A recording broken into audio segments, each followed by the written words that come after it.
Hi everyone, welcome back to our Pilates and Wellbeing program. We're here for our Face Pilates series, working from our neck all the way up to our forehead. And today we're going to be continuing on with our neck and jowl area.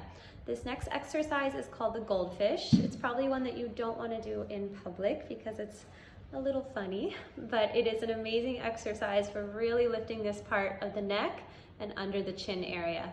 So we're going to start by opening your mouth nice and wide, making an ah shape, really extending the cheeks long down your face. Ah. Then I'm going to extend my bottom jaw under, closing my teeth and sliding the jaw back.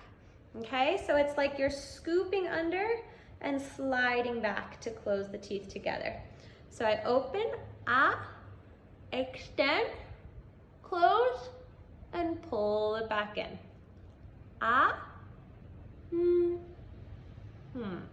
Okay, from the side, we open, ah. You can really see this part engaging, closing the mouth, and slide the bottom lip back. Ah, and back. Keep that scoop going. One more forward, ah, and back. And you can do about 10 of these to get that nice workout for your jaw area.